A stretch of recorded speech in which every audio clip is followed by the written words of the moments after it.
Hello everyone, this is Palak and आज हम आपके साथ आए हैं पार्ट्स ऑफ स्पीच का टॉपिक लेकर, जो कि हमारा सेकंड मेंबर है प्रोनाउंस के बारे में हम उसके बेसिक से हम स्टडी करेंगे further. What is pronoun? Pronouns are the words that are used in place of a noun. जो नाउन के प्लेस पर आते हैं उन वर्ड्स को प्रोनाउंस कहते हैं and it are used to avoid repetition of nouns in an sentence.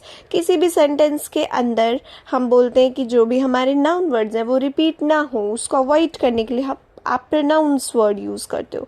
For example मैं कह रही हूँ Joy is a good boy. Joy एक लड़का है, वहाँ पर मैंने जॉय का नेम रिमूव करके वो हमारा नाउन था ही यूज़ किया, तो हमारे पास ही आ गया, he is a good boy. तो ये हमारे जो भी वर्ड्स हुए जो नाउन के प्लेस पे आए उन्हें हम प्रोनाउंस वर्ड कहते हैं। For example he, she, it, you, we, they, him, his, सब आपके एग्जाम्पल्स हैं प्रोनाउंस के। अब हम फर्दर काइंड्स डिस्कस करते हैं। फर्स्ट हमारे पास पर्सनल प्रोनाउंस है। पर्सनल प्रोनाउंस वो वर्ड्स होते हैं that we use to refer for a person, place और थिंग, जो कि आपके सब्जेक्ट और ऑब्जेक्ट दोनों प्लेस पर आ सकते हैं। ये भी फर्दर आपके 3 काइंड्स के होते हैं। जो पर्सन बोल रहा है वो फर्स्ट पर्सन है, जो पर्सन उस सेंटेंस को या फिर उस डायलॉग को सुन रहा है वो सेकेंड पर्सन है, जो थर्ड पर्सन है उसके बारे में बात हो रही है। फॉर एग्जाम्पल मैं अगर बोल रही हूँ तो आई, हम बोल रहे हैं तो वी, आई और वी आपके फर्स्ट पर्सन प्रोनाउंस है। सेकंड पर्सन पर्सनल प्रोनाउंस के अंदर हमारे पास यू आता है एंड थर्ड पर्सनल प्रोनाउंस के अंदर हमारा ही, शी, इट, ये सब आते हैं।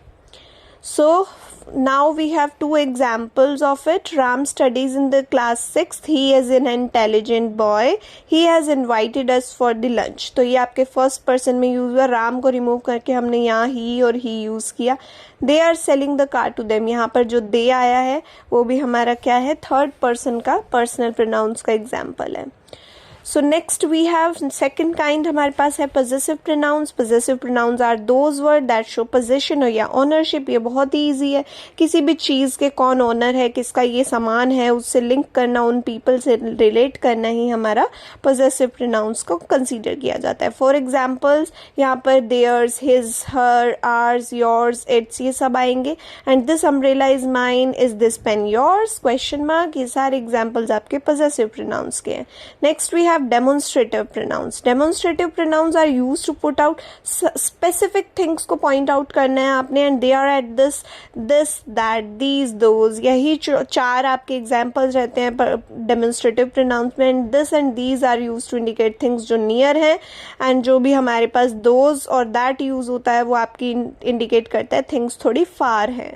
सो एग्जाम्पल आपको गिवन है, that is a famous temple, दूर है और फेमस है। दोज आर माई मार्बल्स, दूर है पर मैनी है, इसलिए ये मेरे, दोज आर, वो मेरे मार्बल्स हैं। Next kind we have interrogative pronouns. इसमें सारी WH फैमिली के मेंबर्स आप कंसीडर कर सकते हो, जो कि टोटल आपके पास 9 होते हैं। So these pronouns are the words which used to ask a question. Interrogative pronoun में who, whom, whose, what, which, how, where, ये सारे एग्जाम्पल्स आप कंसीडर करेंगे। जो who और whom है वो people के लिए रेफर किया जाता है, यूज़ किया जाता है। what और which है थिंग्स के लिए यूज़ करते हैं। whose आपकी ये चीज़ किसकी है, किसका पोजेशन है, इसके लिए यूज़ किया जाता है। which is your book, who is this bag, और what are you doing to do today, what are you going to do today, तुम आज क्या करने जा रहे हो। relative pronouns में these connect a noun to a group of words that follow the noun. They usually give information about the noun and clarify which noun we are talking about. Relative pronouns basically आपको दिखाते हैं कि आप एक particular thing के बारे में ही बात कर रहे हो, चाहे वो कहीं भी हो, लेकिन आप उसी के बारे में ही बात कर रहे हो, लेकिन यूज़ आप वहाँ प्रोनाउन कर रहे हो। हालांकि आप पर्टिकुलर थिंग के बारे में बात करते थे तो हमारे नाउन्स कंसीडर किए जाते थे, बट यहाँ पर आपने प्रोनाउंस का यूज़ करके उस पर्टिकुलर नाउन को ही आपने एक्सप्लेन किया, इन्फॉर्म किया। तो the girl who is standing there is my sister. Girl यानी नाउन है और हु यहाँ पर प्रोनाउन है, जो कि रिलेटिव प्रोनाउन इसलिए हुआ क्योंकि जो गर्ल की रिलेटिवनेस दिखाई है उसके बारे में इंफॉर्मेशन दी है, तो नाउन के बारे में जो इन्फॉर्म कर रहा है रिलेट करके उसको रिलेटिव प्रोनाउन बोला आपने। The dress which I like is black, जो ड्रेस मुझे पसंद है वो ब्लैक कलर की है। Now we have another kind that is emphatic pronouns. Emphatic pronouns में आपके पास क्या है, these are use to emphasise और नाउन और अ प्रोनाउन, ये एम्फेसाइज करता है नाउन को भी और प्रोनाउन को भी। They are used just after subject, subject के जस्ट आफ्टर यूज करते हैं इसमें। माई का माई सेल्फ हो जाता है, शी का हर सेल्फ हो जाता है, इट का इट सेल्फ हो जाता है, ही का हिम सेल्फ हो जाता है, शी का हर सेल्फ हो जाता है। यहाँ पर हमने दे का देम सेल्व्स, आर का आर सेल्व्स, वी का भी आर सेल्व्स कंसीडर किया जाएगा। सो यहाँ पर एग्जाम्पल गिवन है, she her self cut the strawberry cake. अब आप देखेंगे नीचे जो आप रिफ्लेक्सिव प्रोनाउंस रीड करेंगे उसमें भी शी का हर सेल्फ हुआ, बट वहाँ पर जो हमारी वर्ब है वो बीच में आएगी किसके, हमारे पर्सनल प्रोनाउन के। लेकिन यहाँ पर आप एम्फेटिक में देखोगे कि पर्सनल प्रोनाउन शी था और उसका जो एम्फेटिक प्रोनाउन है बिल्कुल भी बीच में किसी वर्ड को नहीं आने दिया, शी का हर सेल्फ एग्जैक्टली बन गया। यानी कि आपका ये दोनों जो भी शी और हर सेल्फ है, पर्सनल और एम्फेटिक, एक साथ आ गए। ही हिमसेल्फ भी आप देख रहे हो यहाँ पर इकट्ठे आए हुए, he himself washed all the clothes. तो यहाँ पे जितने भी ऑब्जेक्ट और वर्ब है वो लास्ट में आ रही है। लेकिन reflexive pronouns are used when subject and object of a sub sentence refer to the same person और थिंग। रिफ्लेक्सिव प्रोनाउन आपके इंक्लूड वही करते हैं वर्ड जो आपने पीछे एम्फेटिक में पढ़े थे, बट यहाँ पर आपके बीच में वर्ब्स, ऑब्जेक्ट्स या कोई भी ऐसे वर्ड्स आ सकते हैं। लेकिन जो आपकी पर्सनल प्रोनाउन है, जो कि आपका शी था, और हर सेल्फ यानी आपका एम्फेटिक, उसके बीच में हर्ट आ गया, यानी कि आपकी वर्ब यूज हो जाती है।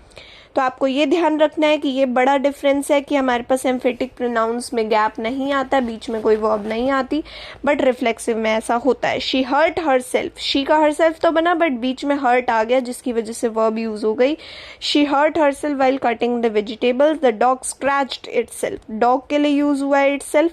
तो आपने देखा कि यहाँ पर आपका जो भी एम्फेटिक प्रोनाउन का वर्ड है इटसेल्फ, वो आपका लास्ट में सब्जेक्ट के प्लेस पर आया और बीच में स्क्रैच आपकी वर्ब आ गई। तो जहां बीच में वर्ब आ जाए दोनों के, that is your reflexive pronoun.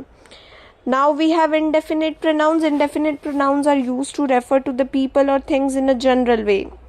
इसको आप जनरल वे में यूज कर सकते हो। They do not specify any person और थिंग के बारे में नहीं बताता ये कि एग्जैक्टली कितनी है, बट आइडिया दे देता है कि ऑल है, अनदर है, एनीवन है, ईच है, एनीथिंग है, something, everybody, everything, and many है, सेवरल है, एनी है। तो यहाँ पर जस्ट आपको ये नहीं पता कि क्वांटिटी कितनी है, बट रेफरेंस दे दिए कि जनरल वे में हम बता देते इतनी है।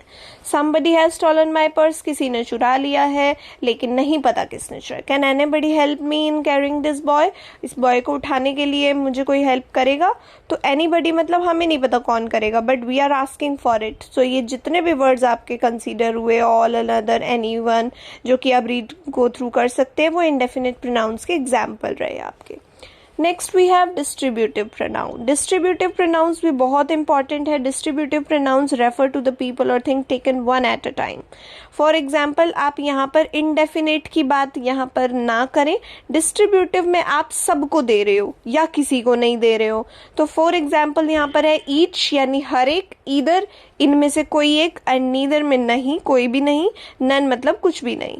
तो यहाँ डिस्ट्रीब्यूट करने के लिए आपने मेन वो यूज किया है। यहाँ पर आप किसी ऑब्जेक्ट की क्वांटिटी नहीं शो कर रहे हो, आप ये कह रहे हो कि ऑब्जेक्ट मेरे पास जितना भी जो भी थिंग है मेरे पास, मैं उसको बांटने के लिए गई, तो हर किसी को दी या किसी को नहीं दी, थोड़ी थोड़ी दी या बिल्कुल नहीं दी।